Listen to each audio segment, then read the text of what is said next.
les adultes, les enfants ou les ados en situation de handicap étaient autrefois entièrement à part. Aujourd'hui, ils ont part entière dans la société. Et c'est pourquoi cette charte est extrêmement importante. Les droits des enfants, ils existent. Mais voilà, elle n'est pas toujours facile à comprendre. Voilà, nous avons réalisé un film pour expliquer ça plus clairement comment il peut dérouler. Pour moi, l'égalité, elle n'élève pas, c'est vraiment la prise en compte de toutes les caractéristiques d'une personne, le respect de ces caractéristiques dans le cadre d'un refus absolu de toute discrimination. Je pense qu'une des principales missions, c'est de montrer à ces jeunes qui sont capables, comme les autres, de réaliser, d'être sur scène, de chanter aussi bien que les autres. Et c'est aussi de montrer à tout un public, parce que c'est des jeunes qui sont souvent stigmatisés, que ces jeunes sont capables, comme tout le monde, de faire aussi bien que les autres. Avoir une vigilance sur être singulier et rester unique dans une collectivité. Attention!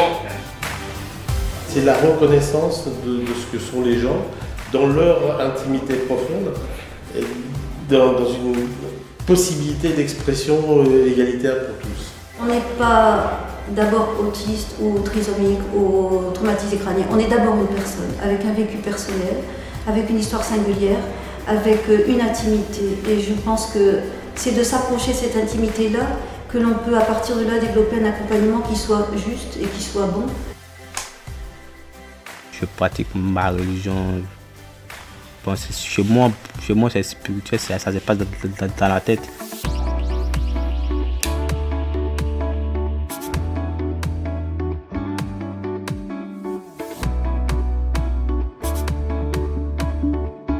Des jeunes qui sont handicapés, ils ont des besoins spécifiques, ils ont besoin qu'on soit dans le prendre soin d'eux parce qu'ils ont des fragilités qu'on ne peut pas ignorer, il ne faut pas être dans le déni en fait.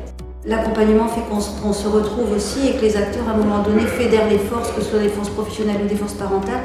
On est tous tournés vers le même objectif de l'épanouissement de la personne et de la place à lui donner dans la société. Action! Il y a avec la famille, pour les enfants en situation de handicap, des liens affectifs beaucoup plus forts que d'autres. Chaque fois que des éducateurs peuvent aller rencontrer les familles avec les enfants, c'est un acte très positif. Pour moi, la famille, c'est une des compétences majeures dans l'accompagnement et dans l'accueil des personnes handicapées, parce qu'à côté des compétences des professionnels, il y a les compétences et l'expérience des parents, de la famille, et j'y ajouterai des aidants, c'est très important. Et donc c'est au-delà des espaces qui sont formalisés, c'est dans la rencontre, dans les synthèses, dans les bilans, dans cette façon d'associer les parents, d'associer tous les acteurs, de jouer la connivence entre les acteurs, de s'ingénier ensemble à trouver le meilleur moyen de faire en sorte que la personne en difficulté évolue vers le plus d'autonomie et le plus de bonheur possible.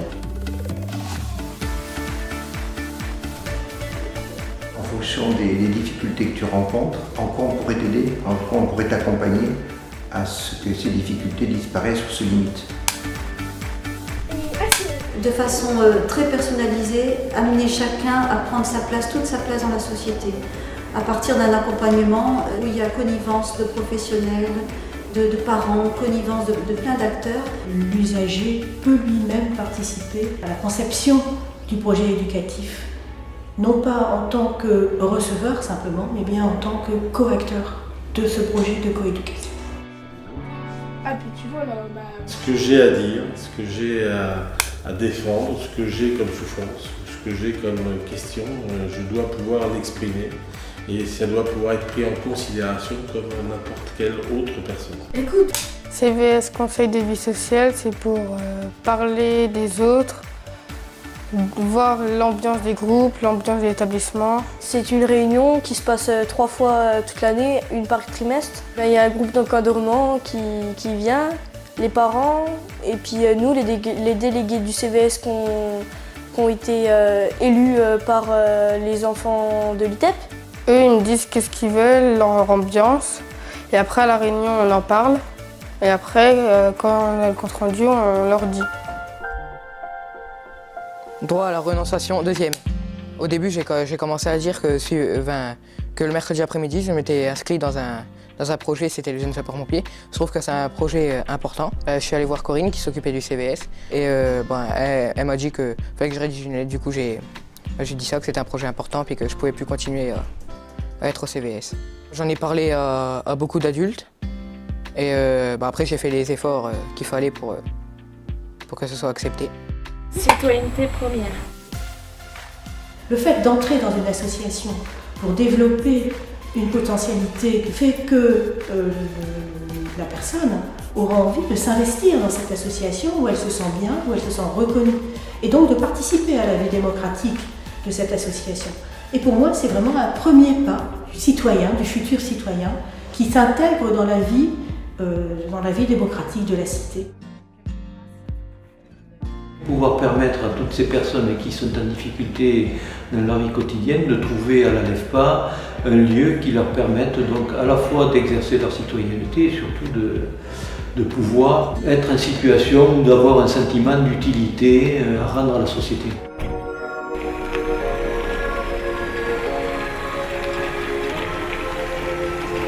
Ça fait 1 an et demi que je suis à l'internat. J'ai été voir mon éducateur référent. J'ai demandé si c'était possible de proposer que j'aille en internat aménagé. Ils ont dit d'accord si je travaillais mieux au collège, si mon comportement s'améliorait.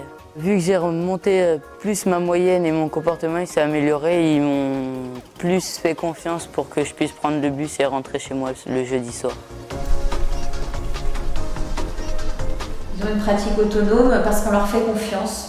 Et à partir du moment où on fait confiance, c'est qu'on considère que l'autre est autonome, qu'il est suffisamment grand pour se donner ses propres lois. Et ça nécessite de la confiance. Confiance et autonomie numéro 1.